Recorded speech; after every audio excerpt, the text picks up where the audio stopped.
حضرات، آج ذوالحجہ کی 25 تاریخ ہے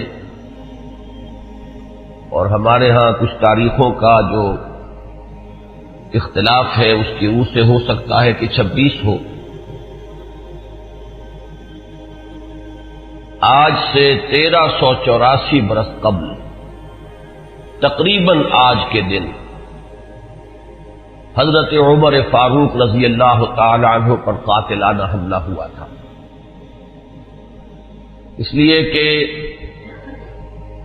بعض روایات میں 26 ذی الحجہ کا تعین ہوا ہے اور بعض میں الفاظ یہ آئے ہیں کہ ذوالحجہ کے 4 دن باقی تھے جس دن کے حضرت عمر رضی اللہ تعالی عنہ پر یہ قاتلانہ حملہ ہوا۔ حج سے واپسی کو ابھی چند ہی دن ہوئے تھے اور اسی سفر حج کے دوران حضرت عمر رضی اللہ تعالی عنہ نے ایک موقع پر زمین پر لیٹ کر اور ہاتھ آسمان کی طرف پھیلا کر اللہ سے دعا کی تھی کہ پروردگار، میری ذمہ داریاں بہت بڑھ گئی ہیں، اب میرے اعضاء میں ضعف ہے، میں کمزوری محسوس کر رہا ہوں، رعیت بہت بڑھ گئی ہے جس کی ذمہ داری ہے، تو مجھے تو اپنے پاس بلا لے اور اٹھا لے اس سے پہلے کہ میں اپنی ان ذمہ داریوں کے بارے میں مسئول بن جاؤں اور ان کا حق ادا نہ کر سکوں۔ تو روایات میں آتا ہے کہ اس کے بعد چند ہی دن اس دنیا میں انہوں نے بسر کیے ہیں، اس کے بعد یہ قاتلانہ حملہ ہوا۔ 3 دن آپ زندگی اور موت کی کشمکش میں مبتلا رہے ہیں۔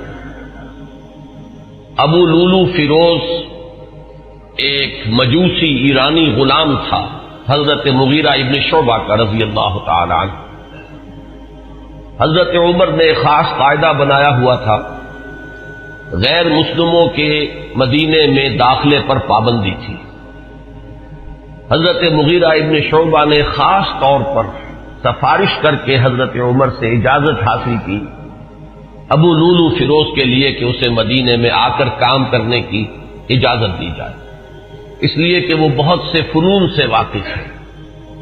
حضرت عمر نے اجازت دے دی۔ چند دنوں کے بعد وہ فریادی بن کر حاضر ہوا حضرت عمر رضی اللہ تعالیٰ عنہ کی خدمت میں کہ میرے آقا جو ہیں حضرت مغیرہ ابن شعبہ رضی اللہ تعالیٰ عنہ وہ مجھ سے بہت زیادہ ٹیکس وصول کرتے ہیں۔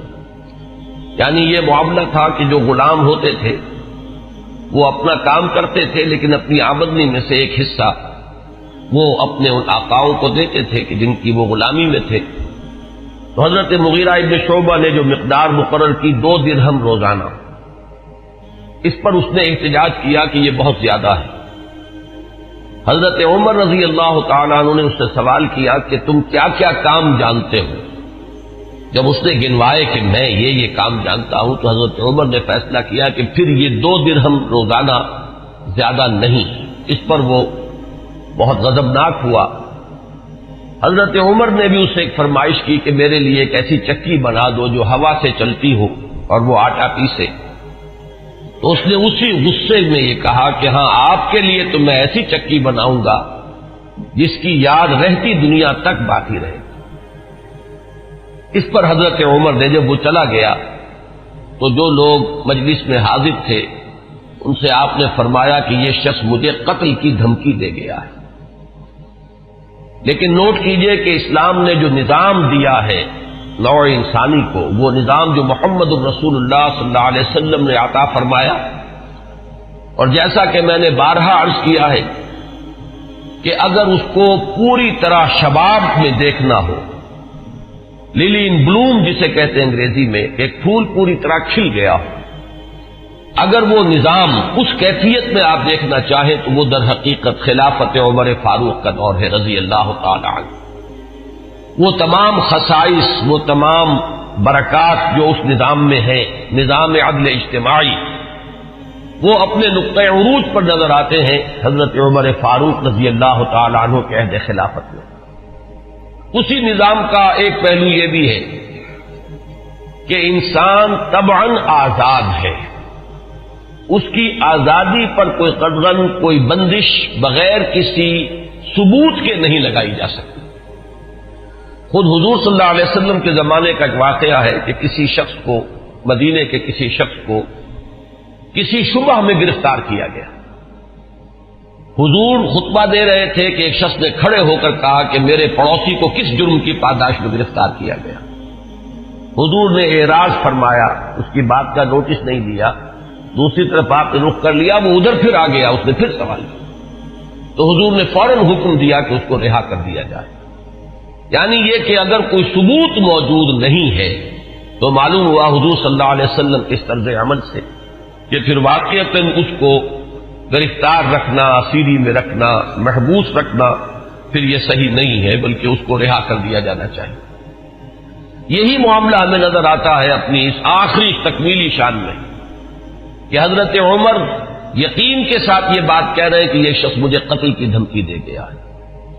اور عمر فاروق رضی اللہ تعالی عنہ کوئی عام انسان نہیں ہے۔ 10 برس سے زائد عرصہ ہو چکا ہے کہ اسلام کی چکی جو چل رہی ہے تو اس کے مرکز جو ہے، اس کے جیسے کہ میں نے مثال دی تھی کہ حضرت علی رضی اللہ تعالی عنہ نے جب ایک موقع پر فارس کے محاذ پر، ایران کے محاذ پر صورتحال کچھ مخدوش ہو گئی تھی تو حضرت عمر نے یہ ارادہ کیا تھا کہ وہ خود محاذ پر جائیں اور مسلمان افواج کی کمان خود کریں، تو حضرت علی نے مخالفت کی تھی اور انہوں نے مشورہ دیا تھا اور یہ الفاظ فرمائے تھے کہ آپ کا اپنی جگہ سے ہل جانا یہ تو پورے اس نظام کے درہم برہم کرنے کا سبب بن سکتا ہے، اور یہی تشبیہ دی تھی کہ چکی اسی وقت تک چلتی ہے جبکہ اس کی وہ کلی اپنی جگہ پر قائم رہے، تو آپ کی مثال تو اس پورے نظام کے لیے اس کلی کسی ہے۔ تو 10 برس تک وہ چکی جو ہے گھوم رہی تھی اسی شخصیت کے گرد، اور کتنے فتوحات کا دائرہ کہاں سے کہاں تک پہنچا تھا۔ اتنی بڑی کوئی سلطنت اس سے پہلے تاریخ انسانی میں کبھی وجود ہی میں نہیں آئی تھی، لیکن یہ کہ اس کے باوجود کہ اتنی عظیم سلطنت کے ذمہ دار ترین فرد ہیں حضرت عمر، میں حاکم کا لفظ استعمال نہیں کرنا چاہتا اس لیے کہ یہ لفظ بھی ہمارے اس نظام عدل اجتماعی کے ساتھ مناسبت نہیں رکھتا، نہ وہ حاکم تھے نہ حکمران تھے، وہ تو سید القوم خادمہم کی کامل مثال جو ہو سکتی ہے وہ حضرت عمر فاروق ہے رضی اللہ تعالی عنہ۔ لیکن یہ کہ اس نظام کی ذمہ دار ترین شخصیت ہے حضرت عمر، لیکن انہوں نے اپنے حفاظت کا کوئی اہتمام نہیں کیا، کوئی باڈی گارڈ کا انتظام نہیں کیا، دوسری طرف یہ کہ اس شخص کو قید نہیں کیا، اسے مدینے سے شہر بدر نہیں کیا، بلکہ یہ کہ چونکہ یقین ہے اس بات پر کہ زندگی اور موت اللہ کے ہاتھ میں ہے، لہذا وہ ہمیں نظر آتا ہے کہ ایک طرف توکل اس کی یہ شان ہے، دوسری طرف فراست کا یہ عالم ہے کہ اس کے اس جملے کی بات آپ نے پالی ہے کہ یہ مجھے قتل کی دھمکی دے گیا ہے، تیسری طرف اسلامی نظام میں لوگوں کی آزادی کا جو عالم ہے وہ نمایاں ہو رہا ہے، ایک ایسے شخص کو جس کے بارے میں شک ہے اس کو گرفتار نہیں کیا جا رہا، اس کے خلاف کوئی تعدیبی کارروائی نہیں ہو رہی۔ بہرحال اس شخص نے چند ہی دن کے بعد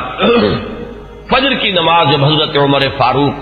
ادا کرنے کے لیے آگے بڑھے ہیں اور آپ نے نیت باندھی، یہ شخص پہلی صف میں موجود تھا اور اس کا خنجر جو ہے 2 دھاری خنجر، دونوں طرف اس کے جو ہے وہ دھار تھی، اس کو اس نے حضرت عمر رضی اللہ تعالی عنہ پر جو وار کیے تو 6 وار حضرت عمر پر اس نے پے بپے کیے، حضرت عمر گر گئے رضی اللہ تعالی عنہ۔ حضرت عبد الرحمن ابن عوف نے مختصر ترین صورتوں کے ساتھ پھر وہ نماز فجر ادا کروائی۔ نماز کا یہ عالم ہے کہ یہ نہیں ہوا کہ وہ درہم برہم ہو گیا ہو نظام، لیکن یہ کہ چونکہ جیسے کہ میں ابھی یہ لفظ استعمال کر رہا تھا کہ اس وقت جو وہ نظام مملکت تھا یا نظام حکومت تھا اس میں مرکزی حیثیت حضرت عمر فاروق کی تھی رضی اللہ تعالی عنہ، اسی طرح اسلام کے نظام میں یہ اقامت صلاۃ ہے کہ اس کی وہی اہمیت ہے کہ اگرچہ حضرت عمر فاروق زخمی ہو گئے، گر گئے، لیکن جماعت کا نظام وہ درہم برہم نہیں ہوا ہے، نماز ادا کی گئی ہے 2 رکعتیں جو ہیں مختصر ترین قرات کے ساتھ۔ پھر لوگوں نے اس کو پکڑنے کی کوشش کی ہے تو اس نے مزید وار کر کے 13 افراد کو اور زخمی کیا۔ ایک شخص جب اس طریقے سے بکھرا ہوا ہو اور دوسرے لوگ تیار نہ ہو تو صورتحال سمجھ میں آتی ہے. ان میں سے 6 حضرات جو ہیں وہ شہید ہو گئے. معاملہ صرف حضرت عمر کا نہیں. پکڑنے کی جب کوششیں ہر طرح سے ناکام ہو گئی تو کسی عراقی شخص کے بارے میں آتا ہے کہ اس نے کوئی کپڑا کمبل وغیرہ اس کے اوپر ڈالا ہے, تب وہ قابو میں آیا ہے, لیکن پھر اس نے فوراً خودکشی کر دی. حضرت عمر رضی اللہ تعالیٰ عنہ نے سوال کیا, جیسے ہی آپ اس قابل ہوئے کہ سوال کر سکیں کہ میرا قاتل کون ہے. جب بتایا گیا کہ وہی ابو لولو فیروز ہے تو آپ نے اللہ کا شکر ادا کیا کہ اللہ کا شکر ہے کہ میرا قاتل کوئی مسلمان نہیں ہے. یعنی جو بات کے 12-13 برس بعد ہونے والی تھی, حضرت عثمان رضی اللہ تعالیٰ عنہ کے قاتلین وہ جو بھی آپ انہیں کہیں نام نہاد مسلمان تھے, کلمہ گو تھے, وہ محمد الرسول اللہ صلی اللہ علیہ وسلم کا کلمہ پڑھنے والے تھے, کلمہ شہادت کو انہوں نے اپنے لیے ڈھال بنایا. اس سے جو فتنہ شروع ہوا ہے, جس کو میں اس سے پہلے بیان کر چکا ہوں کہ الفتنۃ الکبریٰ, سب سے بڑا فتنہ جو ہے وہ حضرت عثمان رضی اللہ تعالیٰ عنہ کی شہادت سے شروع ہوا ہے. اس سے پہلے یہ معاملہ اگرچہ حادثۃ الکبریٰ تو اسے آپ کہہ سکتے ہیں, بہت بڑا حادثہ ہے, لیکن یہ ہے کہ اس سے کسی فتنے کا آغاز نہیں ہوا, بلکہ یہ کہ اس کے بعد بھی وہ چکی اسی طرح چلتی رہی. کم و بیش 10 برس ہے حضرت عثمان رضی اللہ تعالیٰ عنہ قید خلافت کے کہ وہ بھی اسی شان کے حامل ہے, وہی یکجہتی ہے, وہی امن و امان ہے, اسی طرح فتوحات کا سلسلہ جاری ہے. انقلاب محمدی علی صاحب الصلاۃ والسلام کا سیلاب جو ہے وہ بڑھ رہا ہے اسی شان سے, جو میں نے بارہا آپ کو سنایا ہے اقبال کا یہ مصرع کہ تھمتا نہ تھا کسی سے سیل رواں ہمارا. تو کم و بیش 10 برس اس کے بعد یہ کیفیت طاری رہی ہے, تو اس سے کسی بڑے فتنے کا آغاز نہیں ہوا. حضرت عمر رضی اللہ تعالیٰ عنہ پر یہ قاتلانہ حملہ ہوا ہے 26 یا یہ کہ 25, 26, 27 ان میں سے کوئی تاریخ ہوگی. 4 دن بقایا تھے. اب اگر 30 کا مہینہ ہو تو اس کی تاریخ اور بن جائے گی, 29 کا ہو تو کچھ بدل جائے گی. تقریباً وہ آج کا دن ہی پڑتا ہے, اور یہ ہے سن 23 ہجری. انتقال ہوا ہے تو پھر تدفین جو ہوئی, حضرت صہیب رومی رضی اللہ تعالی عنہ کے بارے میں وصیت تھی کہ وہ میری نماز جنازہ ادا کریں, اس کی امامت کریں. تو یکم محرم الحرام سن 24 ہجری کو تدفین ہوئی ہے. تدفین کا یہ واقعہ بھی بڑا اہم ہے, اور آپ سب حضرات کے علم میں ہوگا کہ حضرت عمر نے اپنے صاحبزادے عبداللہ ابن عمر رضی اللہ تعالی عنہما کو بھیجا حضرت عائشہ کی خدمت میں کہ میری بڑی خواہش ہے کہ آپ کے حجرے میں میں دفن ہو جاؤں جہاں محمد الرسول اللہ صلی اللہ علیہ وسلم اور حضرت ابوبکر صدیق رضی اللہ تعالی عنہ مدفون تھے. حضرت عائشہ نے فرمایا, اور اس سے جو مقام ان کی نگاہ میں تھا حضرت عمر کا وہ بھی ظاہر ہوتا ہے کہ کس طرح انہوں نے اثار کیا ہے, کس قدر ان کے لیے یہ مرحلہ کٹھن ہوگا فیصلے کا کہ اس حجرے میں صرف ایک قبر کی جگہ اور تھی. حضرت عائشہ نے فرمایا ام المومنین رضی اللہ تعالی عنہا کہ یہ جگہ میں نے اپنے لیے مخصوص کی ہوئی تھی, میں چاہتی تھی کہ میں خود یہاں دفن ہوں, اور اس میں کوئی حرج نہیں تھا, اس لیے کہ حضور دفن تھے وہاں, وہ آپ کے شوہر تھے. حضرت ابوبکر دفن تھے, وہ ان کے والد تھے. لیکن میں عمر کو اپنی ذات پر ترجیح دیتی ہوں, لہذا میں اجازت دیتی ہوں کہ حضرت عمر کو وہاں دفن کر دیا جائے. جب حضرت عمر کے پاس واپس آئے ہیں حضرت عبداللہ ابن عمر, اور آپ نے پوچھا ہے کہ کیا جواب لائے, اور جواب دیا گیا کہ اجازت ہو گئی ہے, تو فرمایا کہ یہ آخری آرزو تھی زندگی کی, اللہ کا شکر ہے کہ وہ پوری ہو گئی. یہ جو حادثہ فاجعہ ہے, جہاں تک اس کے تاریخی پس منظر کا تعلق ہے وہ میں نے بارہا بیان کیا ہے, اور وہ در حقیقت سمجھ میں آتا ہے فلسفہ انقلاب کی روشنی میں. اگر فلسفہ انقلاب سامنے ہو تو یہ تمام واقعات جو ہے آئسولیٹڈ ایونٹس کی حیثیت سے پھر سامنے نہیں آتے, علیحدہ علیحدہ واقعات اور حوادث نہیں ہے, بلکہ یہ کہ ان کے مابین ایک ربط جو ہے وہ سامنے آ جاتا ہے. یہی فرق ہے تاریخ اور فلسفہ تاریخ میں. تاریخ اپنی جگہ ایک شعبہ علم ہے, اور فلسفہ تاریخ اپنی جگہ ایک مستقل فن ہے. تاریخ میں واقعات جو ہے وہ پیش نظر ہوتے ہیں, اور فلسفہ تاریخ جو ہے وہ ان واقعات کا پس منظر, ان کے اسباب و علل, ان کے عواقب و نتائج, پھر ان کے مابین ربط اور تعلق جو ہے وہ ان کو تلاش کرتا ہے. ظاہر بات ہے کہ اس دنیا میں جو حوادث رونما ہوتے ہیں, جو واقعات ہیں, کوئی نہ کوئی ان کے اسباب کا سلسلہ ہوتا ہے. کہ جیسے آپ کو معلوم ہے کہ فساد خون ہے تو پھوڑا کہیں ادھر نکل آیا, کہیں ادھر نکل آیا, کہیں ٹانگ پہ نکل آیا, کہیں بازو پر نکل آیا, تو وہ علیحدہ علیحدہ پھوڑے نظر آتے ہیں، لیکن یہ کہ ایک طبیب جانتا ہے کہ در حقیقت یہ ایک ہی مرض ہے جس کا کہ یہ ظہور ہو رہا ہے، سبب ایک ہے، یہ سلسلہ اندر جو ہے جڑا ہوا ہے۔ تو فلسفہ انقلاب کے حوالے سے جو باتیں میں بارہا عرض کر چکا ہوں، میرا اصل میں آج کا اصل موضوع وہ نہیں ہے۔ میں آج تو اذکار فاروقی رضی اللہ تعالی عنہ، حضرت عمر کی سیرت کے بعض پہلو اور ان کی عظمت کا کچھ بیان کرنا چاہتا ہوں، اور اس کے لیے بھی آج کی میری تقریر جو ہے بالکل مختلف ہوگی کہ میں باضابطہ یہ کتاب لے کر آیا ہوں تاریخ الخلفاء سیوطی کی رحمہ اللہ، اور اس سے میں کچھ احادیث کچھ روایات پڑھ کر سنانا چاہتا ہوں، تاکہ صرف وہ ایک ہوائی قسم کی بات نہ ہو کہ جس کے بارے میں یہ گمان کیا جائے کہ یہ کسی خطیب کی خطابت ہے یا کوئی لفاظی ہے، بلکہ الفاظ سامنے آئیں جو محمد الرسول اللہ صلی اللہ علیہ وسلم نے فرمائے یا جو اور دوسرے صحابہ کرام نے حضرت عمر کی شان میں بیان کیے ہیں۔ تو میں باضابطہ آج وہ عبارتیں آپ کو پڑھ کر سناؤں گا، لیکن اس وقت میں چند منٹوں میں دہرا دیتا ہوں کہ وہ فلسفہ انقلاب کے حوالے سے بات کیا ہے کہ وہ اگر سامنے ہو تو یہ تمام واقعات جو ہیں بالکل ایک سلسلے کی کڑیاں نظر آئیں۔ یہ میں نے بار عرض کیا ہے کہ انقلاب جو ہے اس کا خاصہ یہ ہے کہ پہلے وہ کسی ایک ملک میں آتا ہے، اور ایک بڑی جان گسل ایک جد و جہد ہے، اور بڑی طویل ایک جد و جہد ہے جس کے بعد انقلاب آتا ہے۔ اس لیے کہ انقلاب کے معنی چہروں یا ہاتھوں کا بدلنا نہیں ہے، بلکہ نظام کا بدلنا ہے۔ نظام جب بدلتا ہے تو جو سابق نظام کے اندر جن لوگوں کے مفادات وابستہ ہوتے ہیں، جن کا ویسٹڈ انٹرسٹ ہوتا ہے، وہ کبھی یہ برداشت نہیں کرتے ایک طبقے کی حیثیت سے کہ ان کے مفادات پر کوئی زد بڑھے۔ وہ اسٹیٹس کو چاہتے ہیں کہ جیسا ہے ویسا رہے، اس میں کوئی تبدیلی بنیادی طور پر اس نظام میں نہ آئے۔ یہ تو ہو جائے کوئی حرج نہیں کہ ایک چچا نہیں تو بھتیجا آ جائے، بھتیجا نہیں تو چچا آ جائے، ایک بھائی نہیں دوسرا بھائی برسر اقتدار آ جائے، ایک جاگیردار نہیں دوسرا جاگیردار آ جائے، بہرحال وہ اپنا ہی بھائی بند ہے، وہ جاگیرداروں کے مفادات ہی کو پیش نظر رکھے گا، ایک سرمایہ دار نہیں دوسرا سرمایہ دار آ جائے، تو یہ تو ہو جائے کوئی حرج نہیں کہ گاؤں رفت اور خر آمد یا خر رفت و گاؤں آمد، اس میں کوئی حرج نہیں، لیکن کوئی بنیادی تبدیلی نہ ہو۔ انقلاب بنیادی طور پر نظام کو بدلتا ہے، لہذا بڑی زبردست جد و جہد اور کشمکش کے بعد یہ انقلاب دنیا میں آتا ہے۔ اس کے 6 مراحل میں نے بارہا بیان کیے۔ آخری چیز جو ہوتی ہے وہ یہ ہے کہ جب مخالف انقلاب قوتیں یہ دیکھتی ہیں کہ اب ہمارا بس نہیں چل رہا، یہ انقلاب تو اب جیسے آپ آج کل ایک الفاظ عوامی نعرے کے طور پر سنتے ہیں کہ آوے ہی آوے، کہ اب تو نظر آ رہا ہے کہ انقلاب تو آئے گا، اس کا کوئی راستہ روکنے والا نہیں ہے، تو آخری حربہ ان کا یہ ہوتا ہے کہ اس وقت وہ کونوں کھدروں میں دبک جاتے ہیں اور منتظر رہتے ہیں کہ پھر کبھی کوئی موقع آئے، کوئی بہت ہی مناسب موقع، کوئی اپورچن مومنٹ کہ اس پر پھر ہم ضرب کاری دوبارہ لگائیں، اس وقت دبک جاؤ، اس وقت جو ہے اپنے سر نیچے کر لو۔ اس کو کہتے ہیں کاؤنٹر ریولوشنری موومنٹ۔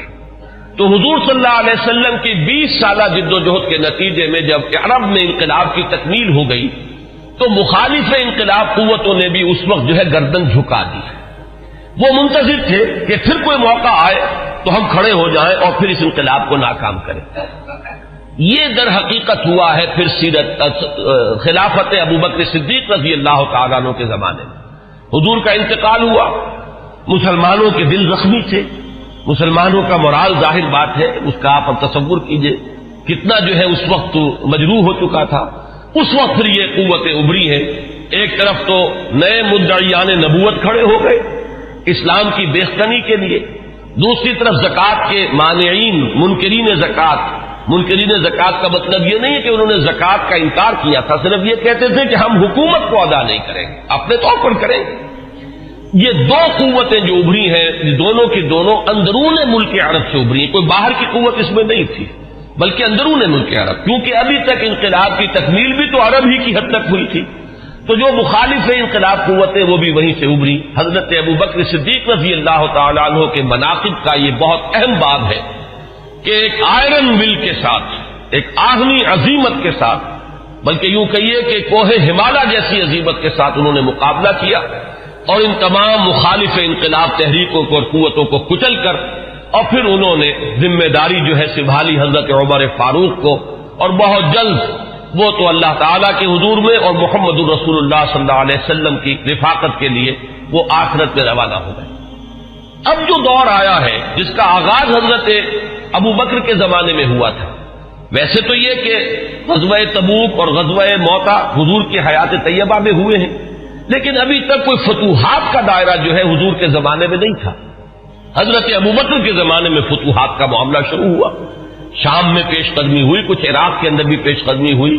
یہ شام عرب، عراق عرب، اصل میں یہ عرب ہی کے ملک کے حصے ہیں جن پر کہ چونکہ زرخیز علاقے تھے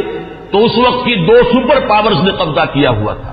شام عرب پر قبضہ تھا سلطنت روما کا، اور عراق عرب پر قبضہ تھا سلطنت فارس کا، تو اصل میں تو یہ عرب علاقے تھے۔ بہرحال حضرت ابوبکر صدیق کے زمانے میں فتوحات ہوئی، کچھ شام میں کچھ عراق میں۔ پھر اصل جو فتوحات کا سیلاب تھا وہ حضرت عمر کے زمانے میں آگے آیا ہے، اور اس میں آپ کو معلوم ہے پورا شام فتح ہوا، پورا ایران فتح ہوا، اور کہاں سے کہاں تک حدود پہنچ گئے۔ اب جو مخالف انقلاب قوتیں ابھری ہیں، ظاہر بات ہے کہ وہ اب بیرون سے تھیں۔ ایک اندرون سے سازش، یہودی سازش عبداللہ ابن سبا کی، اور دوسری طرف یہ کہ عجمی انتقام، اس لیے کہ جہاں تک تعلق ہے سلطنت روما کا، ایک تو یہ کہ وہ بالکل ختم نہیں ہوئی تھی، ابھی اس کے شمالی افریقہ کے مقبوضات بھی بقایا تھے، ابھی اس کے پاس جس کو آپ ایشیا مائنر کہتے ہیں، ایشیائی کوچک، وہ بھی باقی تھا، اس کے اور یورپین مقبوضات بھی ابھی باقی تھے، تو وہ بالکل ختم نہیں ہوئی تھی۔ صرف یہ ہے کہ یوں سمجھیے کہ ایک ٹانگ اس کی ٹوٹ گئی تھی کہ ویسٹ ایشیا سے تقریباً اسے بے دخل کر دیا گیا، جبکہ سلطنت ایران کا معاملہ یہ کہ وہ تو بالکل ختم ہو گئی، اس کی دھجیاں اڑ گئیں، اس کا کوئی وجود نہیں رہا۔ وہ جو سلسلہ چلا آ رہا تھا ان کے ہاں ایک شہنشاہی سلسلہ، وہ ختم ہو کر رہ گیا۔ اس اعتبار سے جو اصل رد عمل ہوا ہے اس مرحلے پر وہ ایران کی طرف سے ہوا ہے۔ ایرانی ویسے بھی شاہ پرست اور نسل پرست لوگ ہیں، ان کے اندر اپنی نسل کی برتری کا اور عربوں کی تحقیر کا جذبہ جو ہے یہ ہمیشہ سے پایا جاتا ہے کہ عربوں کو وہ کچھ تسلیم کرنے کو تیار ہی نہیں تھے۔ اب جب حضرت عمر کے ہاتھوں یہ معاملہ ہوا اور سلطنت کسریٰ جو ہے پارا پارا ہو گئی اور اس کا سلسلہ ختم ہو گیا، تو در حقیقت اب دوسرا انتقام جو ہے وہ آیا ہے یہ باہر سے۔ اور یہ جو معاملہ تھا حضرت عمر کی شہادت کا، یہ کوئی آئسولیٹڈ فیکٹ نہیں ہے، آئسولیٹڈ ایونٹ نہیں ہے، اگرچہ جیسے اس کو میں نے بیان کیا واقعات تو یہی ہیں، اس سے زیادہ جو ہے اس کا کوئی ثبوت تو تاریخ کے اندر جو ہے ہمیں نہیں مل سکے گا، لیکن یہ ہے کہ یہ سب کو معلوم ہے کہ جو گورنر تھا ایک ایرانی، وہ اس کی پشت پر تھا، اور اس گورنر ہی کی شہ پر اس نے یہ سارا اقدام کیا ہے، اور مجوسی تھا، ایرانی تھا، اس نے انتقام لیا ہے حضرت عمر فاروق رضی اللہ تعالی عنہ سے۔ اس کے بعد یہ بات آگے بڑھی، اور جیسا کہ میں نے عرض کیا کہ پھر یہودی سازش بھی جب سامنے آئی ہے، اور پھر یہودی سازش اور عجمی انتقام، یہ دونوں نے مل کر پھر وہ شکل اختیار کی ہے کہ جو الفتنۃ الکبریٰ، حضرت عثمان رضی اللہ تعالیٰ عنہ کی شہادت جو جس کا نتیجہ نکلی۔ تو اگر اس کو آپ سمجھیں گے تو یہ بالکل سمجھ میں آنے والی بات ہے، یہ کوئی ایسا نہیں ہے کہ کوئی بالکل ہی یعنی انوکھی باتیں ہو، بلکہ یہ سمجھ میں آنے والی باتیں ہیں، تاریخ کے یہ حقائق ہیں، ان اصولوں کو سامنے رکھا جائے تو ہر چیز اپنے صحیح پرسپیکٹو میں نظر آ جاتی ہے۔ لیکن جیسا کہ میں نے عرض کیا، میں آج اس سلسلے میں کچھ زیادہ عرض نہیں کرنا چاہتا، میں یہ چاہتا ہوں کہ حضرت عمر کے مناقب میں آج آپ کو باضابطہ کچھ روایات پڑھ کر سناؤں اور ان کے ترجمے کے حوالے سے بات آپ کے سامنے رکھوں۔ سب سے پہلی بات ان کی شخصیت کے ضمن میں یہ ہے کہ اگرچہ ایک روایت تو یہ بھی ملتی ہے، علامہ ذہبی نے یہ رائے ظاہر کی ہے کہ حضرت عمر جب ایمان لائے ہیں تو ان کی عمر 27 برس تھی رضی اللہ تعالی عنہ،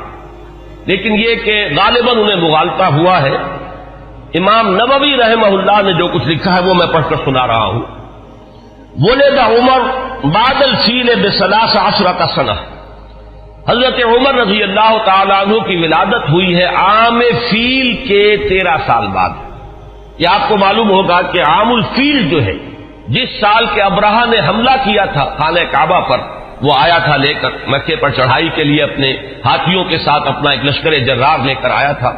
اسی سال حضور کی ولادت باسعادت ہوئی۔ 13 برس بعد حضرت عمر کی ولادت ہے، گویا کہ جب آفتاب نبوت طلوع ہوا ہے، یعنی جب کہ وحی کا آغاز ہوا ہے، تو حضرت عمر رضی اللہ تعالیٰ عنہ کی عمر 27 برس تھی۔ اور چھٹے سال، اس پہ بالکل اتفاق ہے کہ چھٹے سال نبوت میں یعنی جبکہ حضور صلی اللہ علیہ وسلم کو آغاز وحی کو آپ پر 6 برس ہو چکے تھے، اس سال یہ ایمان لائے، اس میں کسی اختلاف کی گنجائش نہیں ہے، بلکہ یہ کہ حضرت حمزہ رضی اللہ تعالیٰ عنہ کا بھی کیونکہ سال ایمان لانے کا سال وہی ہے، لہذا اس میں ذرا سا مجھے آج تحقیق کرنی پڑی تو معلوم ہوا کہ حضرت حمزہ پہلے ایمان لائے ہیں، حضرت عمر بعد میں۔ فرق جو ہے وہ صرف 3 دن کا ہے، حضرت حمزہ 3 دن قبل ایمان لائے ہیں اور حضرت عمر رضی اللہ تعالی عنہ یہ 3 دن کے بعد ایمان لائے۔ تو جس وقت وہ ایمان لائے ہیں اس کا مطلب یہ ہے کہ 33 برس عمر تھی حضرت عمر رضی اللہ تعالی عنہ کی، اور جب آپ کا انتقال ہوا ہے، شہادت ہوئی ہے، تو 63 برس عمر تھی، اور یہ وہی عمر ہے جس میں کہ حضور صلی اللہ علیہ وسلم کا انتقال ہوا اور حضرت ابوبکر کا انتقال ہوا۔ یعنی جو قرب اور اعتبارات سے ہے، صاحبین کو، شیخین کو، جو بھی آپ انہیں کہیں، حضرت ابوبکر حضرت عمر رضی اللہ تعالی عنہما، ان دونوں کی جو مشابہتیں حضور کے ساتھ ہیں وہ اس پہلو سے بھی ہیں کہ اس دنیاوی زندگی جو ہے اس کا کی وہی مقدار ہے، اتنے ہی عرصے حضور اس دنیا میں رہے ہیں، اس حیات دنیاوی میں، اور اتنے ہی عرصے حضرت ابوبکر اور حضرت عمر رضی اللہ تعالی عنہما۔ اس کے بعد چند الفاظ جو امام نبوی کے ہیں وہ میں آپ کو پڑھ کر سنا رہا ہوں۔ وَكَانَ مِنْ أَشْرَافِ قُرَيْشِ، قریش کے انتہائی جو باعزت گھرانے ہیں ان میں سے ان کا تعلق ہے، یہ بنو عدی سے تعلق رکھتے تھے، اور 8ویں پشت میں حضور کے ساتھ سلسلہ نسب حضرت عمر فاروق رضی اللہ تعالی عنہ کا مل جاتا ہے۔ وَإِلَيْهِ كَانَتِ السِّفَارَةُ فِي الْجَاهِلِيَّةِ، اب ان کا جو مقام جاہلیت میں تھا، اس میں بھی سمجھیے ایام جاہلیت سے مراد ہے اسلام لانے سے پہلے جو ان کا مقام اپنے اس نظام میں تھا جو قبائلی نظام تھا عرب کے اندر، قریش میں ان کی حیثیت کیا تھی؟ تو وَإِلَيْهِ كَانَتِ السِّفَارَةُ فِي الْجَاهِلِيَّةِ كَانَتْ قُرَيْشُ إِذَا وَقَعَتِ الْحَرْبُ بَيْنَهُمْ أَوْ بَيْنَهُمْ وَبَيْنَ غَيْرِهِمْ بَعَثُوا سَفِيرًا أي رسولا وإذا نافرهم منافر أو فاخرهم مفاخر بعثوه منافرا أو مفاخرا۔ اب یہ قبائلی زندگی کا پورا نقشہ اس عبارت میں آ گیا ہے کہ جہاں کہیں کوئی جنگ ہوتی تھی، جھگڑا ہوتا تھا قریش کا خود اپنے اندر 2 گھرانوں کے مابین، یا قریش کا بحیثیت قبیلہ کسی دوسرے قبیلے سے، تو حضرت عمر کو سفیر کی حیثیت سے بھیجا جاتا تھا، یہ ان کا مقام ہے۔ اور اگر کہیں کوئی مفاخرت ہو جاتی تھی، کہیں کسی بڑے شاعر اور خطیب نے کھڑے ہو کر وہ اپنے قبیلے کے جو ہے مفاخر بیان کیے، تو وہاں پر پھر مقابلے کے لیے بھی، اس تفاخر کے لیے بھی حضرت عمر کو بھیجا جاتا تھا۔ تو یہ ان کا مقام اپنی اس زندگی میں تھا۔ یہیں پر نوٹ کر لیجئے کہ حضرت ابوبکر صدیق رضی اللہ تعالیٰ عنہ کے بارے میں بھی میں نے آپ کو بتایا کہ اسلام لانے سے قبل قریش میں ان کا یہ مقام تھا کہ دیت کے فیصلے وہ کرتے تھے۔ قبائلی زندگی میں سب سے زیادہ نازک معاملہ ہوتا ہے مقدمات قتل کا فیصلہ، اور ظاہر بات ہے کہ اگر کہیں اپنے گھرانوں کے اندر ہی قتل کا معاملہ ہو گیا ہے تو جان کے بدلے جان کے بجائے اس میں کوشش کی جاتی تھی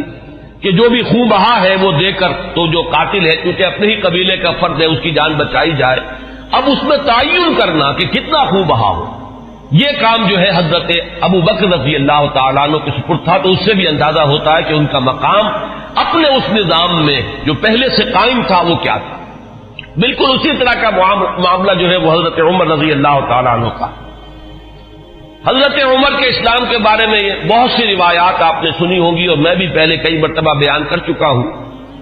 میں نے جو اس دور میں مزید مطالعہ کیا تو معلوم ہوا کہ بعض روایات اور بھی ہیں کہ جس سے یہ اندازہ ہوتا ہے کہ جو ان کی ہمشیرہ اور بہنوئی حضرت فاطمہ بنت خطاب اور حضرت سعید بن زید رضی اللہ تعالی عنہما، ان کے ساتھ جو واقعہ ہوا،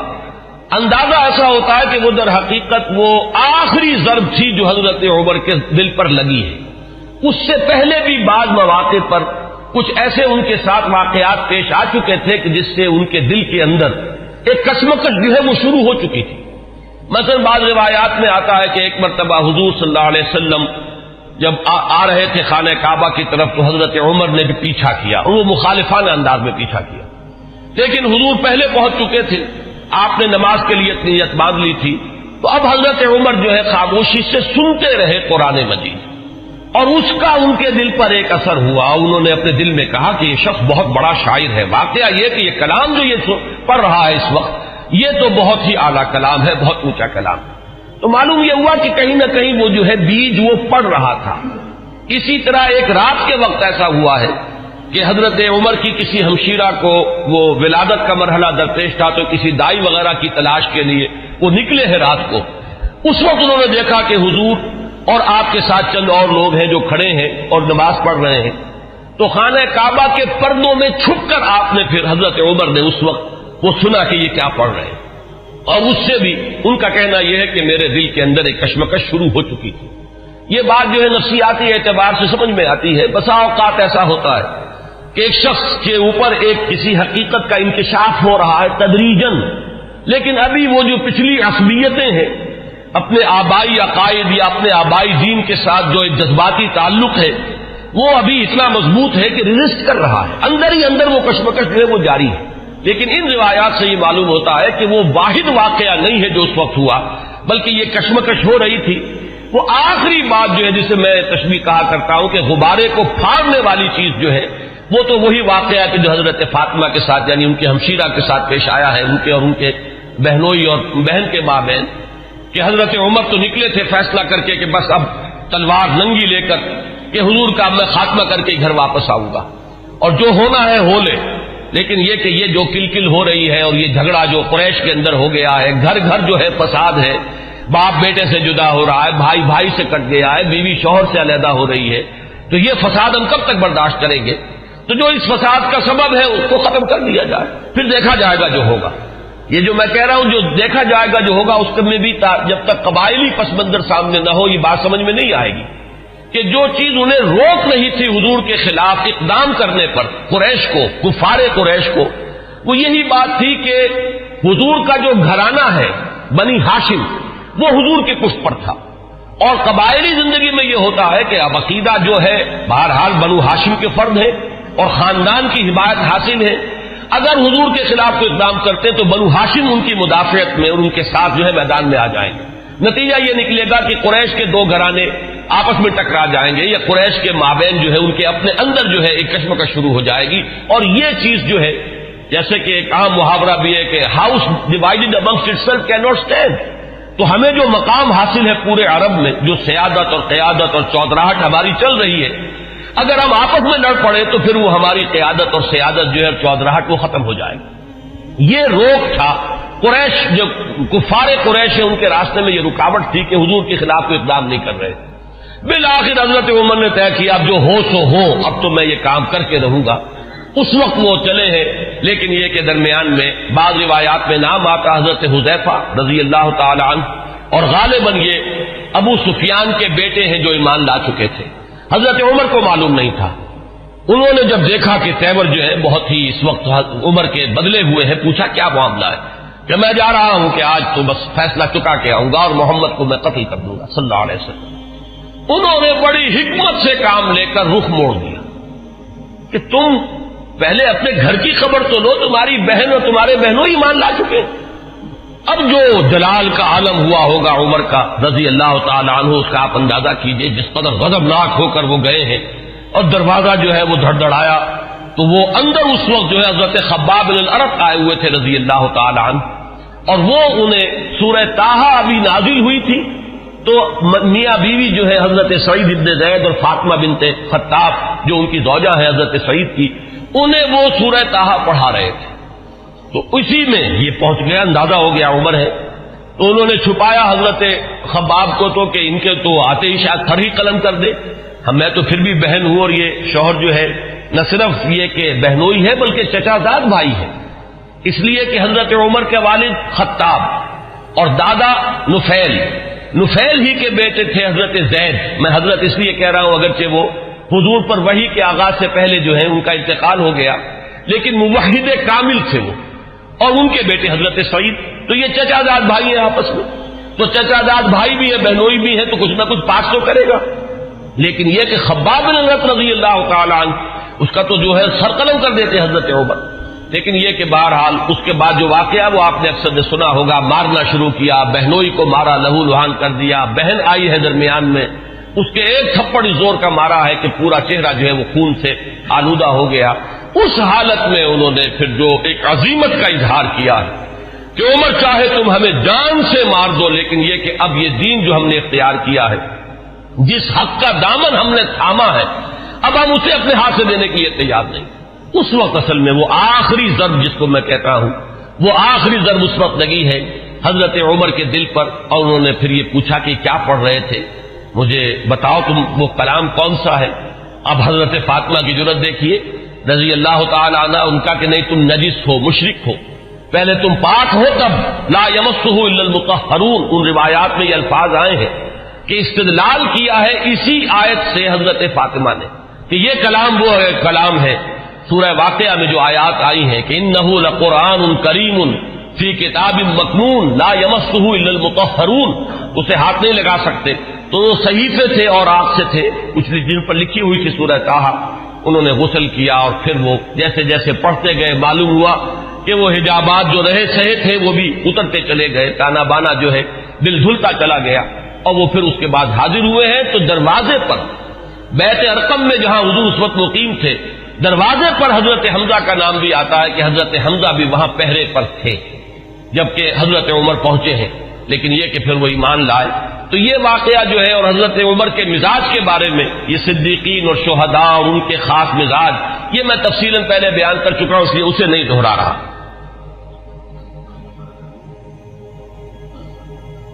حضرت عمر کا جو مقام ہے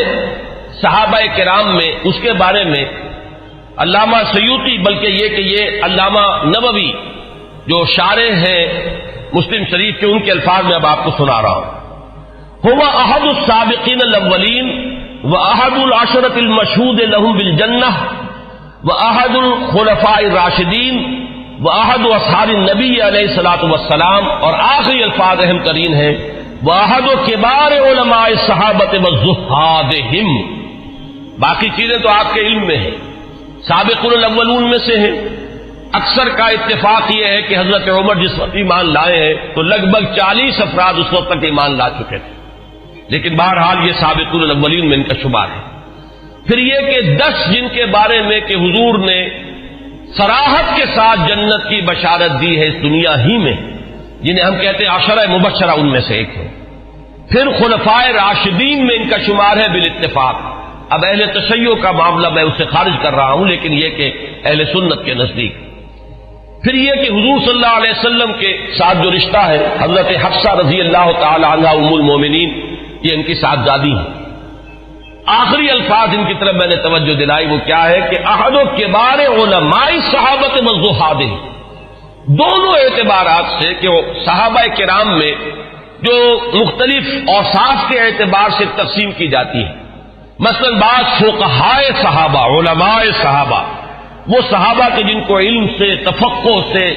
قرآن اور سنت کے گہرے فہم سے خصوصی مناسبت تھی، تو حضرت عمر رضی اللہ تعالی عنہ کا شمار بھی انہی میں سے ہے۔ اور زہادہم، سب سے زیادہ جو زاہد، زہد میں جن کا کہ یوں سمجھیے کہ آخری درجہ ہے، انتہائی سادگی سے زندگی بسر کرنا اور پیون لگے ہوئے کپڑے پہننا، حضور صلی اللہ علیہ وسلم کا نقشہ جو ہے، جو مدنی زندگی میں ہمیں نظر آتا ہے، ابتدائی مکی دور جو ہے اس میں تو حضور صلی اللہ علیہ وسلم کے لیے خاصی آسائشیں تھی اللہ تعالیٰ نے جو پیدا کر دی تھی، اس لیے کہ حضرت خدیجہ رضی اللہ تعالیٰ عنہ سے شادی کے بعد سہولتیں تھیں، اس لیے کہ وہ بہت دولت مند مالدار خاتون تھی۔ لیکن مدنی دور میں جو اصل آپ کی یوں سمجھیے کہ دنیاوی، اگر اسے لفظ اقتدار سے ہم موسوم کریں تو دنیاوی اقتدار کا دور جو ہے آپ کا، وہ تو مدنی دور ہے۔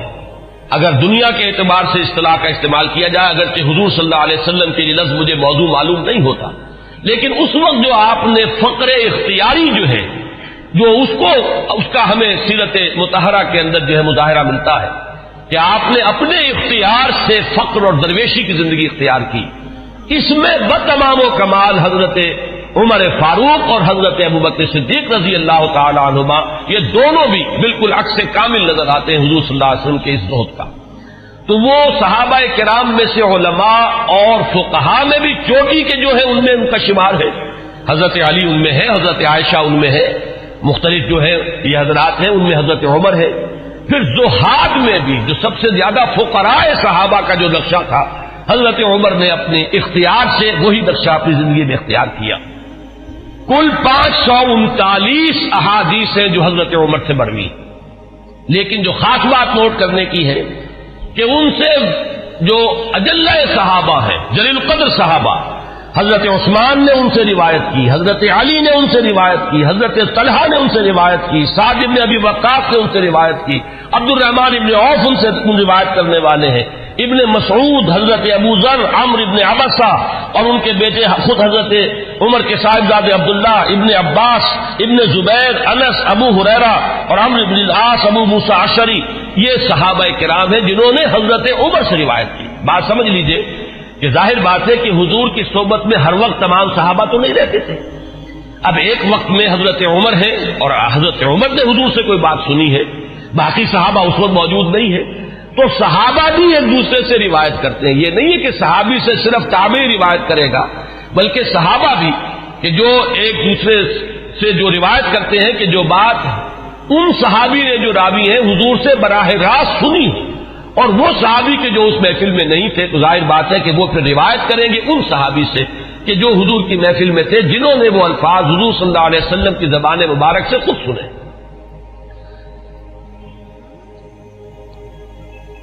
دو روایات اب میں آپ کو سنا رہا ہوں حضرت عمر کے اسلام کے ضمن میں جو حضور کی دعا منقول ہے. ایک دعا جو ہے اس میں مشہور ہے، عام طور پر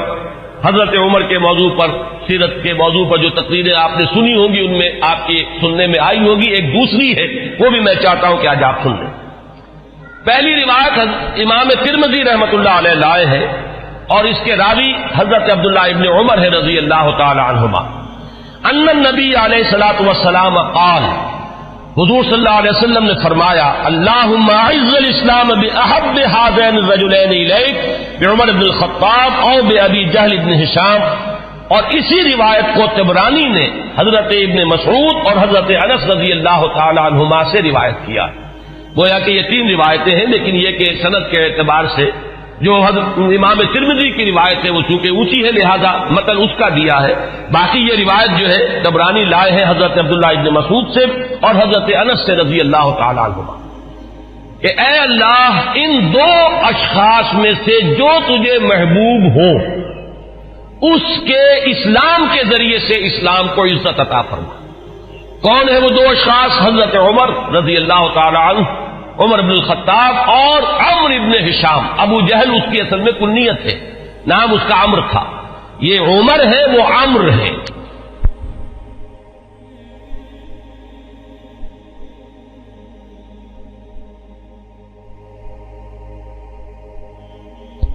عمرو ابن العاص واو آئے گا اس میں، لیکن وہ عمرو نہیں ہے بلکہ عمرو ہے، عمرو ابن العاص. یہ عمرو ابن ہشام تھا. میں اس سے پہلے بیان کر چکا ہوں کہ حضور نے ان دونوں کو کیوں سامنے رکھا. یہ ذہن میں رکھیے، اس کو میں اس وقت یہاں بیان نہیں کروں گا کہ شخصی اوصاف کے اعتبار سے شجاعت، بہادری، جس چیز کو تسلیم کر لے پھر اس کے لیے گردن کٹوانے کے لیے تیار ہو جانا.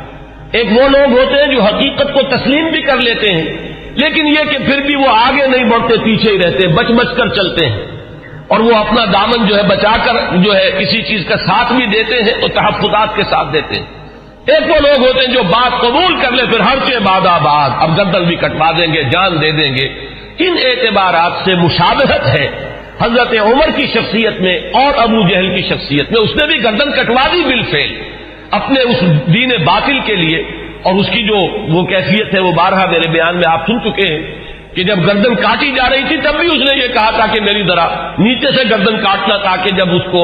اب تم رکھو چڑھاؤ کسی نیزے کے اوپر تو اونچی نظر آئے، معلوم ہو کسی سردار کی گردن. تو یہ مزاج حضرت عمر کا بھی اسلام لانے سے پہلے مزاج یہی تھا. پہلوان آدمی تھے تو کاش کے میلوں میں شہزوری کا مظاہرہ کیا کرتے تھے، کشتیاں کیا کرتے تھے. اور یہ امتزاج جو حضرت علی رضی اللہ تعالیٰ عنہ میں ہمیں نظر آتا ہے کہ وہ شجاع بھی تھے اور بہت بڑے عالم بھی تھے. یہی امتزاج حضرت عمر کی شخصیت میں، انتہائی شجاع، بہادر، میدان کے مرد، کشتیاں لڑنے والے، مقابلہ کرنے والے، اور پھر یہ کہ بہت بڑے ماہر انصاب. یہ بہت بڑا علم تھا اس وقت.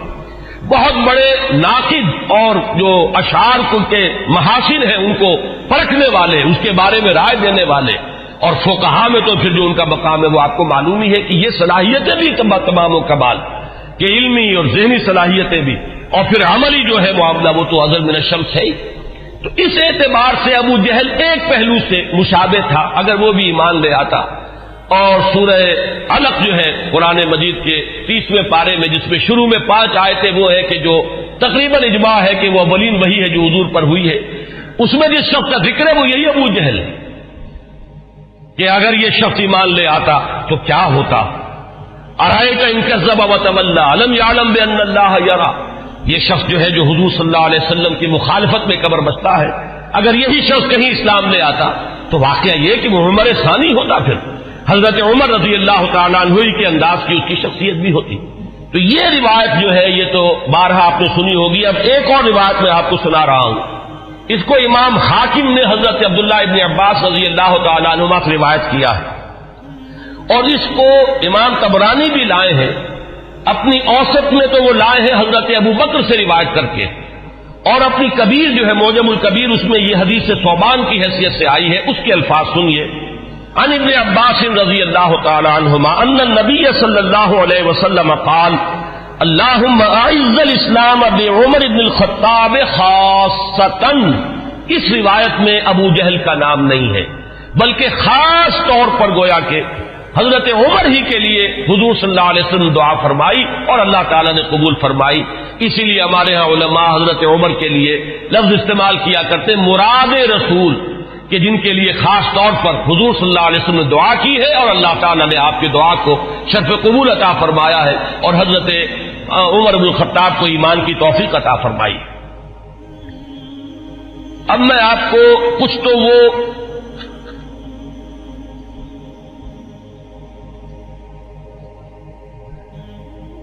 اس سے پہلے کہ میں حضور صلی اللہ علیہ وسلم نے جو مناقب بیان فرمائے ہیں حضرت عمر کے وہ بیان کروں، چند اقوال بعض صحابہ کے. اخرج ابن سعد عن ذکوان قال قلت لعائشہ من سمى عمر الفاروق قالت النبی صلی اللہ علیہ وسلم. یہ ابن سعد طبقات ابن سعد کی روایت ہے ذکوان سے. وہ کہتے ہیں کہ میں نے حضرت عائشہ ام المومنین عائشہ صدیقہ رضی اللہ تعالی عنہ سے سوال کیا یہ لفظ فاروق حضرت عمر کے نام کا جز کیسے بن گیا، کس نے نام رکھا فاروق حضرت عمر کا؟ حضرت عائشہ نے فرمایا خود حضور نے صلی اللہ علیہ وسلم. اس کی وجہ کیا ہے اگلے اقوال میں وہ آ جائے گی کہ جب حضرت عمر ایمان لائے ہیں تو پہلا شخص جس نے اپنے ایمان کا برملا اعلان کیا ہے اور جا کے نماز پڑھی ہے خانہ کعبہ میں کھلم کھلا وہ حضرت عمر ہے. گویا کہ انہوں نے حق و باطل کے مابین ایک حد فصل قائم کر دی، یا یوں کہیے کہ 2 ادوار ہیں مکی دور میں، ان 2 ادوار میں حد فاصل ہے، فرق کر دینے والے حضرت عمر ہے. باقی بات صحابہ کے اقوال میں آپ کو اور سنا رہا ہوں تاکہ ان کی بھی آپ کے سامنے جو کنٹینٹ ہے واضح ہو جائے. واخرج ابن ماجہ والحاکم عن ابن عباس رضی اللہ عنہما. امام ابن ماجہ یہ تو آپ کو معلوم ہے کہ صحاح ستہ میں شامل ہے، اور امام حاکم نے روایت کیا ہے حضرت عبداللہ ابن عباس رضی اللہ تعالی عنہما سے قال وہ فرماتے ہیں لما اسلم عمر رضی اللہ عنہ نزل جبرائیل فقال یا محمد صلی اللہ علیہ وسلم لقد استبشر اہل السماء باسلام عمر. جب حضرت عمر ایمان لائے تو حضرت عبداللہ ابن عباس فرماتے ہیں کہ حضرت جبرائیل حاضر ہوئے حضور کی خدمت میں صلی اللہ علیہ وسلم علیہ الصلوۃ والسلام، اور انہوں نے یہ فرمایا کہ اے نبی صلی اللہ علیہ وسلم آسمان والے بھی خوشیاں منا رہے ہیں عمر کے اسلام لانے سے. واخرج البخاری عن ابن مسعود رضی اللہ عنہ قال ما زلنا عزة منذ اسلم عمر رضی اللہ عنہ. حضرت ابن مسعود رضی اللہ تعالی عنہ سے روایت ہے، امام بخاری کی روایت ہے، یہ صحیح بخاری کی روایت. وہ فرماتے ہیں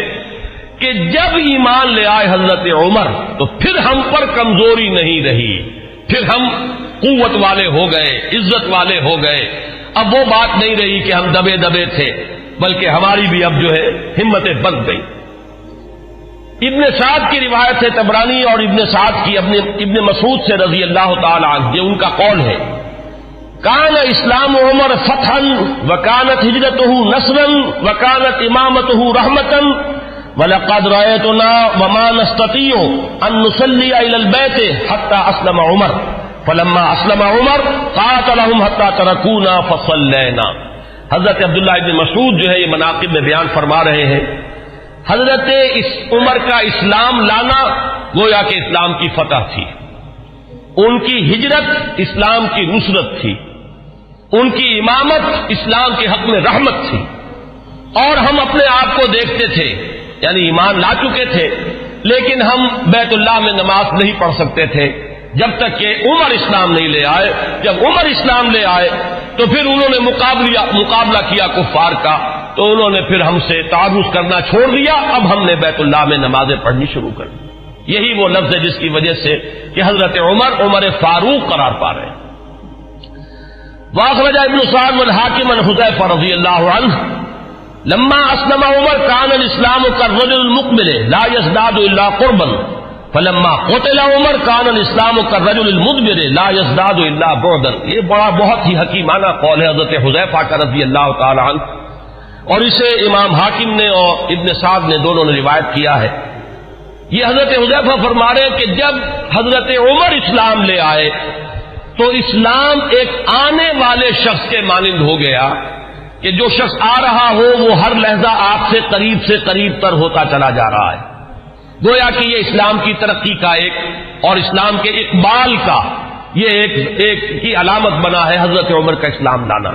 ولما قتل عمر، اور جب عمر شہید کر دیے گئے رضی اللہ تعالی عنہ، کان الاسلام کالرجل المدبر، تو اب اسلام ایک جانے والے شخص کے مانند ہو گیا، لا یزداد الا بعدا، کہ جو جانے والا ہے وہ ہر قدم جو اٹھاتا ہے وہ ہم سے اور دور ہوتا چلا جاتا ہے۔ گویا کہ اسلام کی عزت کا جو نقطہ عروج ہے، کلائمیکس ہے، وہ حضرت عمر کی ذات ہے کہ در حقیقت ان کے ساتھ ہی اسلام کا دور اقتدار شروع ہوا، غلبہ دور۔ وہ حدیث جو ہے بہت اہم ہے جو امام مسلم لائے ہیں حضرت ابو ہریرہ رضی اللہ تعالی عنہ سے کہ حضور نے فرمایا بدا الاسلام غریبا وسیعود کما بدا فطوبى للغرباء۔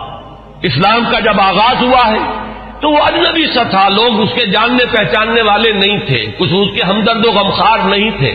بلکہ اصل میں تو مخالفت تھی، مقابلہ تھا۔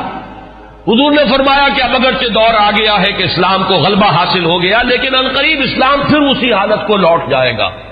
تو تہنیت ہو، مبارکباد ہو، خوشخبری ہو ان لوگوں کے لیے جو جب اسلام حالت غربت کو پہنچ جائے تو وہ بھی اسلام کے دامن سے وابستہ رہے، چاہے وہ خود بھی لوگوں کے اندر جو ہے ان کو پہچانا نہ جائے، اجنبی ہو کر رہ جائیں، انہیں دقیانوسی کہا جائے، لیکن وہ اسلام کے دامن سے وابستہ رہے، ان کے لیے تہنیت اور مبارکباد ہے۔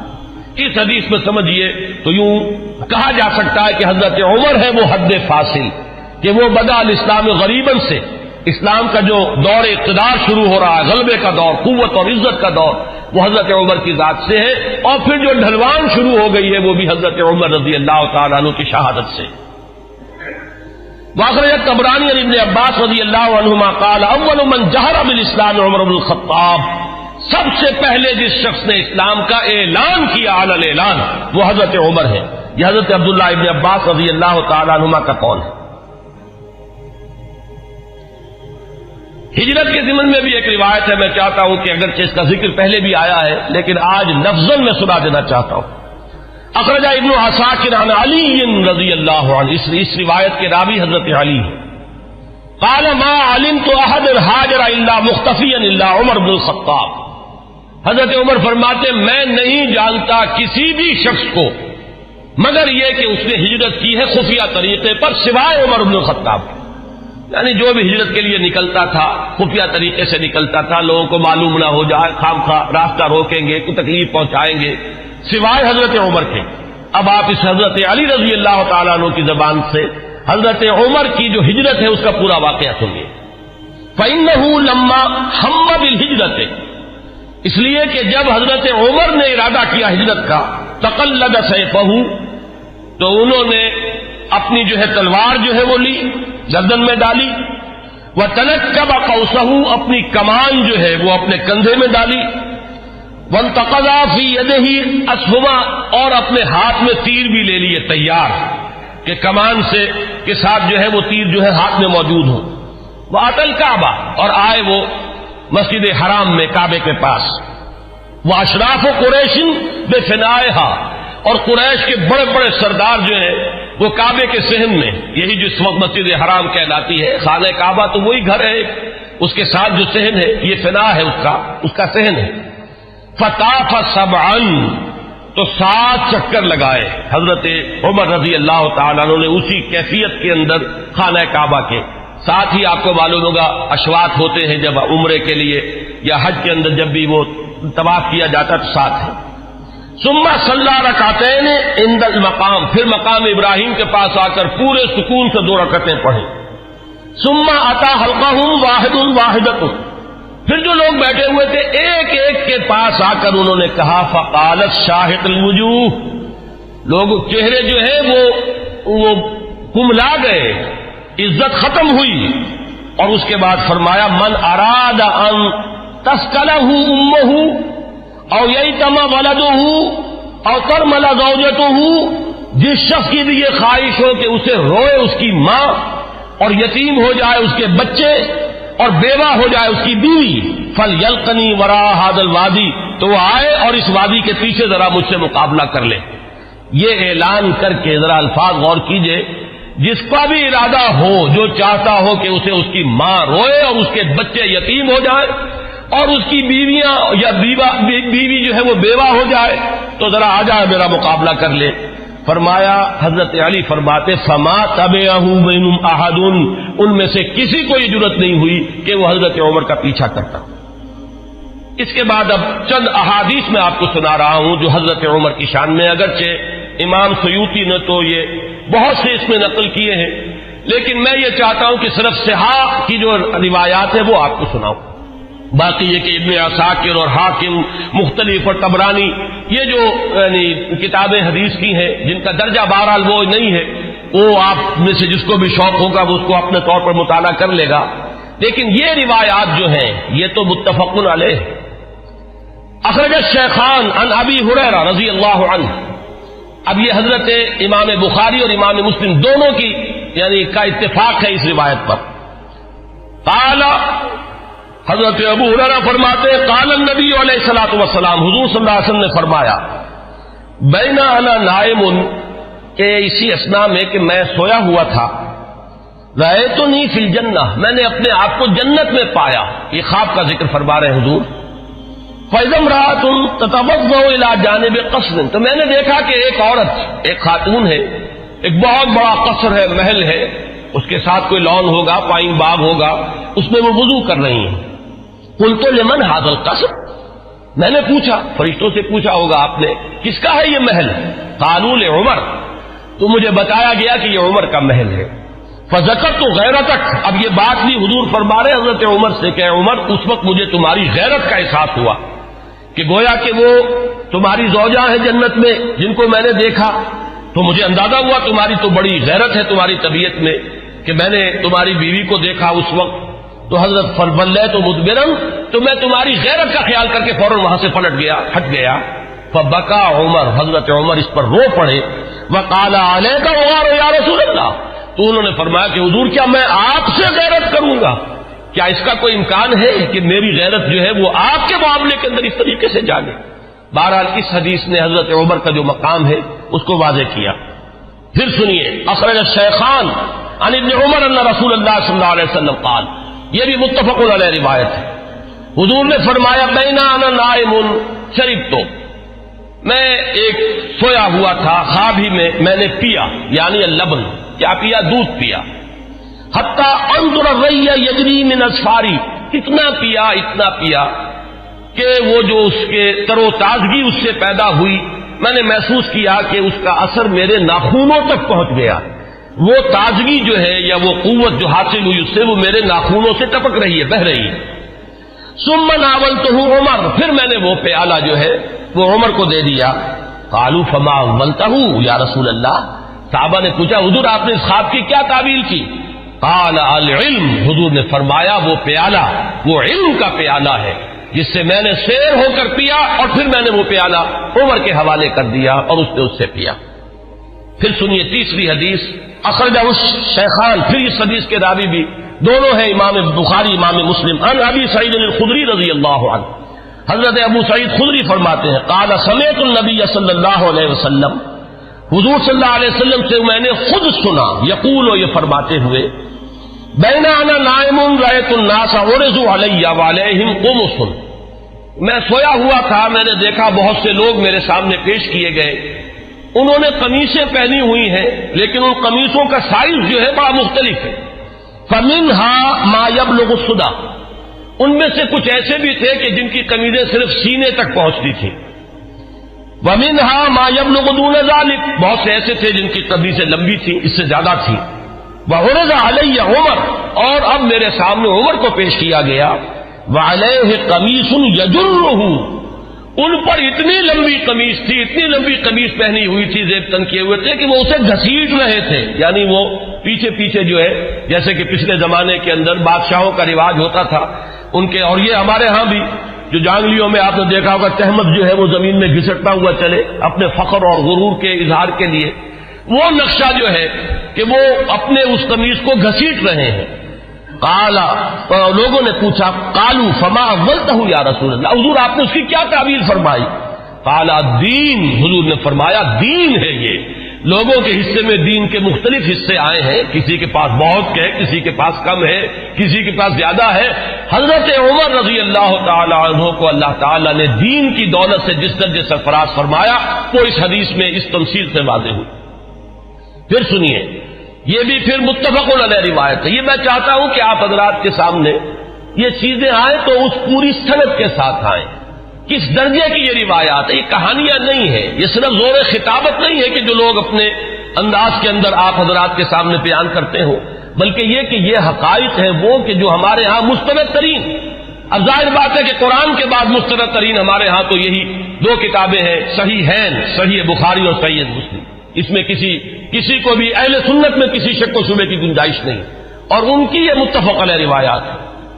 اس کے راوی حضرت سعد بن ابی وقاص رضی اللہ تعالی عنہ قال قال النبی علیہ الصلوۃ والسلام یا ابن الخطاب، حضرت سعد بن ابی وقاص فرماتے ہیں کہ حضور صلی اللہ علیہ وسلم نے فرمایا، اے خطاب کے بیٹے رضی اللہ عنہ، والذی نفسی بیدہ ما لقیک الشیطان سالکا فجا قط الا سلک فجا غیر فجک، اے خطاب کے بیٹے میں یہ دیکھتا ہوں کہ جس راستے سے تو چل رہا ہوتا ہے شیطان جو ہے اس راستے سے کنی کترا کر کسی اور گھاٹی میں سے نکل جاتا ہے، یعنی وہ آمنا سامنا کرنے کی قوت نہیں رکھتا ہے عمر تمہارے ساتھ۔ اب روایت جو ہے یہ صرف بخاری کی ہے، متفق علیہ نہیں، لیکن اصح الکتب بعد کتاب اللہ تو یہ صحیح بخاری ہے۔ عن ابی ہریرہ قال النبی علیہ الصلوۃ والسلام لقد كان فيما قبلكم من الامم ناس محدثون فإن يكن في امتي احد فإنه عمر، حضرت حضور صلی اللہ علیہ وسلم کا فرمان کیا ہے؟ حضرت ابو ہریرہ راوی ہے کہ حضور نے فرمایا کہ تم سے پہلی جتنی امتیں گزری ہیں، جتنے رسولوں کو اللہ تعالیٰ نے امتیں عطا فرمائی، ان میں محدث ہوتے تھے۔ محدث وہ ہے، اس کو میں نے پہلے بھی کبھی عرض کیا تھا کہ یہ لفظ جو ہے زبر اور زیر کے فرق سے بہت اس کے اندر معنی کا جو ہے فرق واقع ہو جاتا ہے۔ محدث یہ تو ہمارے ہاں محدثین کرام، امام بخاری، حدیث نبوی کے ماہرین عالمین، وہ ہے محدثین، اور محدث وہ شخص ہوتا ہے جس سے اللہ کلام کرے، جسے اللہ کی طرف سے الہام ہوتا ہو، وہ محدث ہے۔ حضور نے فرمایا کہ تم سے پہلے جتنی امتیں بھی گزری ہیں ان میں محدث ہوتے تھے، میری امت میں اگر کوئی محدث ہے تو وہ عمر ہے رضی اللہ تعالی عنہ۔ اس کا ایک بڑا گہرا تعلق ہے کہ کتنی چیزیں، کتنے معاملات ہیں، اگرچہ میں نے نشان تو اور بہت سی روایات کے اوپر بھی لگائے ہوئے ہیں، لیکن میں سمجھتا ہوں کہ میں اسی پر اکتفا کروں۔ البتہ ایک چیز جو ہے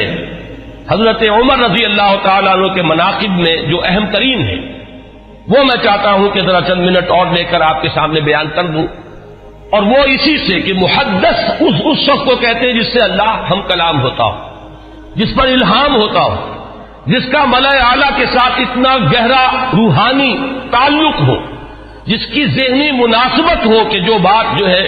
دین میں ابھی آئی نہیں ہے وہ بھی حضرت عمر رضی اللہ تعالیٰ عنہ کے مزاج کی مناسبت سے ان پر منکشف ہو جاتی تھی۔ چنانچہ آپ نے خطبوں میں، ہمارے ہاں اہل سنت کے خطبوں میں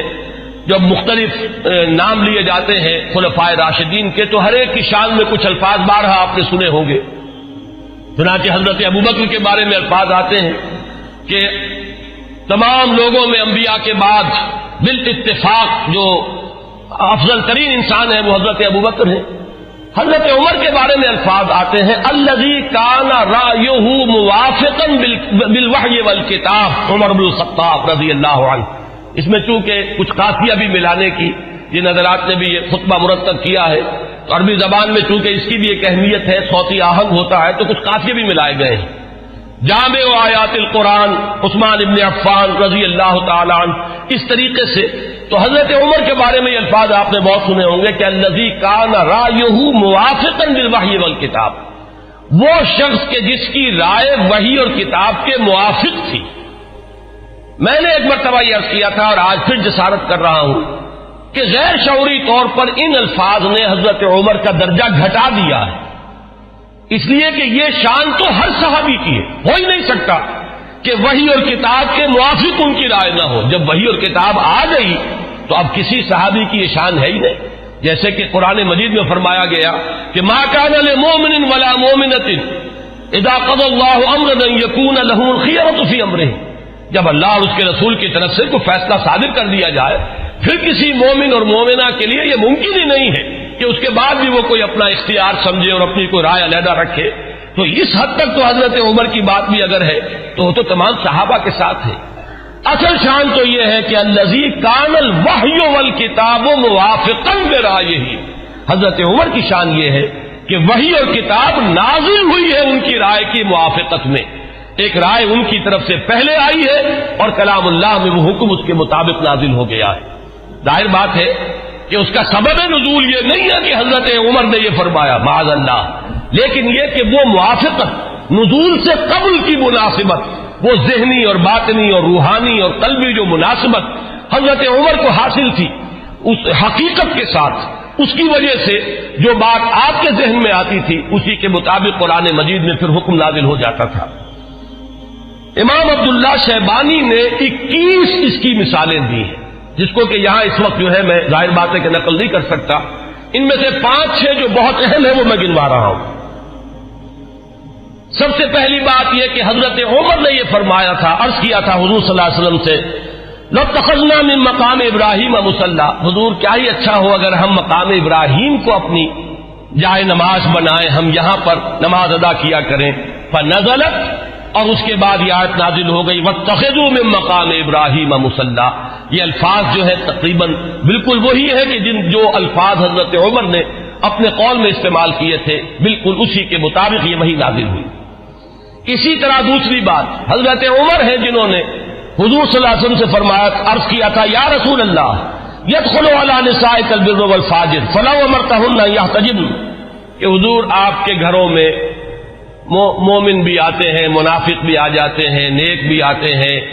اور فاسق قسم کے لوگ بھی آ جاتے ہیں، تو کیا ہی اچھا ہو اگر آپ اپنی ازواج کو پردے کا حکم دیں.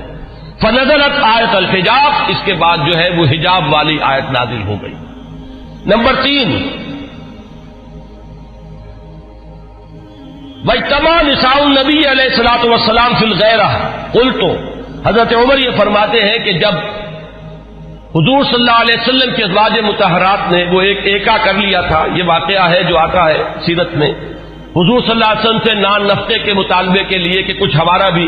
جو ہے روزینہ بڑھا دیا جائے، کچھ ہمارے لیے بھی وسعت ہو جانی چاہیے. جیسے حضرت فاطمہ حاضر ہوئی تھی حضور کی خدمت میں کہ اب تو عام لوگوں کے گھروں کے اندر جو ہے بڑی خوشحالی ہے تو مجھے بھی کوئی کنیز یا غلام عنایت ہو جائے. اسی طرح ازواج مطہرات کا معاملہ ہے، انہوں نے بھی اسی دلیل سے کہ اب تو عام لوگوں کے گھروں کے اندر بڑی خوشحالی ہو گئی ہے تو کچھ نہ کچھ ہمیں بھی وسعت اور کشادگی کا انتظام کر دیا جائے. تو جب یہ معاملہ ہوا تو حضرت عمر نے یہ کہا تھا، جو الفاظ فرمائے تھے اس کے مطابق وہ آیت نازل ہوئی عسى ربه ان طلقكن ان يبدله ازواجا خيرا منكن. یہ تیسری مثال ہے. چوتھی مثال، بدر کے اسیروں کے ضمن میں جب مشورہ ہوا حضرت عمر کی رائے یہ تھی کہ ان سب کو قتل کیا جائے. نہ صرف یہ کہ قتل کیا جائے بلکہ جو بھی رشتہ دار ہو کسی اسیر کا مسلمانوں میں سے قریب ترین رشتہ دار وہ اپنے ہاتھ سے اسے قتل کرے. اگرچہ حضور صلی اللہ علیہ وسلم پر تو آپ کو معلوم ہے کہ غلبہ تھا، رافت، رحمت، شفقت، نرمی، اسی لیے قرآن مجید میں 2 جگہ وہ آیت نازل ہوئی ہے کہ حضور سے فرمایا اللہ نے کہ نبی آپ کی نرمی کے یہ لوگ حقدار نہیں ہیں، یہ کفار اور منافقین، آپ کی نرمی اہل ایمان کے حق میں ہو تو کیا کہنے ہیں، مطلوب ہے، لیکن یہ آپ کی نرمی سے جو بیجا فائدہ اٹھا جاتے ہیں کفار و منافقین، تو ذرا آپ اپنی طبیعت میں ان کے لیے سختی پیدا کیجیے۔ یا ایھا النبی جاہد الکفار والمنافقین واغلظ علیہم، 2 جگہ پر یہ آیت آئی ہے، سورہ تحریم میں بھی ہے، سورہ توبہ میں بھی ہے۔ تو وہی بات جو ہے یہاں پر ہوئی تھی کہ حضور کی طبیعت میں بھی غلبہ تھا، اور حضرت ابوبکر انتہائی رقیق القلب، حضور صلی اللہ علیہ وسلم کی سیرت کے اس اعتبار سے عکس کامل، وہی شفقت اور رحمت، ارحم امتی بے امتی ابوبکر واشدہم فی امر اللہ عمر، وہی معاملہ یہاں تھا۔ تو بہرحال جب یہ فیصلہ ہو گیا کہ انہیں فدیہ لے کر چھوڑ دیا جائے، تو پھر قرآن مجید میں جو آیت نازل ہوئی سورہ انفال میں ہے، وہ آپ کے علم میں ہوگا کہ اس میں توثیق ہوئی حضرت عمر کی رائے کی۔ اسی طریقے سے شراب کی حرمت کے ضمن میں حضرت عمر رضی اللہ تعالیٰ عنہ نے پہلے سے کہنا شروع کر دیا تھا، اور بار بار وہ دعا کرتے تھے اللہ اس شراب کے ضمن میں تو آخری اور حتمی اور جو فیصلہ کن حکم ہے وہ نازل فرما دے۔ تو اس کے بعد اللہ تعالیٰ نے اس کی آخری حرمت کا جو ہے وہ فیصلہ فرمایا، اس کی جو آیت جو ہے وہ نازل ہوئی۔ ایک اور اہم مقام ہے، یہ ابن ابی حاتم لائے اپنی تفسیر میں حضرت انس سے، قال عمر، اور حضرت عمر رضی اللہ تعالیٰ عنہ خود اس کے راوی ہیں، وافقت ربی فی 40، یہاں حضرت عمر فرما رہے ہیں 4 چیزوں میں میرے رب کے ساتھ میری کامل موافقت ہو گئی کہ جو بات میرے ذہن میں آئی، بلکہ یہاں تو میں جو مثال دے رہا ہوں جو زبان پر آ گئی حضرت عمر کے، بالکل وہی جو ہے وحی کے اندر الفاظ نازل ہو گئے۔ تو وہ فرماتے ہیں کہ نزلت هذه الآیہ، جب یہ آیت نازل ہوئی ہے سورہ مومنون میں ہے، وَلَقَدْ خَلَقْنَا الْإِنسَانَ مِنْ سُلَالَةٍ مِنْ طِينٍ ثُمَّ جَعَلْنَاهُ نُطْفَةً فِي قَرَارٍ مَكِينٍ ثم خلقنا النطفة علقة فخلقنا العلقة مضغة فخلقنا المضغة عظاما فكسونا العظام لحما ثم انشأناه خلقا آخر۔ جب یہ آیات نازل ہوئیں تو میری زبان پر فوراً الفاظ جاری ہو گئے فتبارک اللہ احسن الخالقین، اور بین ہی یہی الفاظ بعد میں قرآن مجید میں بھی وحی کے ذریعے سے نازل ہو گئے۔ یہ میں نے صرف آپ کو 6 مثالیں سنائی ہیں، 21 مثالیں ہیں اس طرح کی کہ جو عبداللہ شیبانی رحمہ اللہ نے اپنی کتاب میں جو ہے اس کو درج کیا ہے کہ بالکل ذہن یوں سمجھیے کہ ایک ذہن ہے، ایک مزاج ہے، ہم آہنگی ہے، حقیقت تک اتنی رسائی ہو چکی ہے، اتنا قرب ہو چکا ہے کہ بالکل سوچ وہی ہے، بلکہ یہ کہ نزول کے بعد تو ظاہر بات ہے کہ ہر صحابی کی وہی سوچ ہوتی تھی، لیکن یہ ہے کہ پہلے سے ذہن کا اس درجے ہم آہنگی اختیار کر لینا، یہ حضرت عمر رضی اللہ تعالیٰ عنہ کے مناقب میں سے یہ بھی ایک بہت اہم پہلو ہے۔ آج اسی پر اتفاق کر رہا ہوں۔ آئندہ کے بارے میں میرا ایک خیال ہے، جمعے کی ان تقاریر کے ضمن میں ایک رہتا ہے مسئلہ کہ اب کس موضوع کو اختیار کیا جائے۔ میرا ارادہ یہ ہے کہ آئندہ سے جو سب سے اہم اور بنیادی موضوع ہے ہمارے دین کا، ایمان اور اس کی حقیقت اور اس کے لوازم اور اس کے تقاضے، اور اس میں بڑی اہم بحثیں ہیں کہ ایمان کا عمل سے کوئی تعلق ہے یا نہیں، اور ہے تو کیا ہے، ایمان کا لازمی نتیجہ جہاد ہے یا نہیں، وہ اس کے لیے کیا دلیل ہے، ایمان کا مادہ کیا ہے، اس کے لفظی معنی کیا ہے۔ میں انشاءاللہ تعالیٰ ایک سلسلہ تقاریر اس موضوع پر شروع کروں گا تاکہ جو بنیادی ہمارے دینی تصورات ہیں ان میں اگر کہیں کوئی کمی ہے تو وہ اللہ تعالیٰ اس کے ذریعے سے پوری کر دے، اور پھر ہمارے اندر وہ جذبہ ابھرے کہ جو ایمان کے اصل تقاضے ہیں ان کو ہم ادا کرنے کے لیے کمر بستہ ہو جائیں۔ اقول قولی ھذا واستغفر اللہ لی ولکم ولسائر المسلمین والمسلمات۔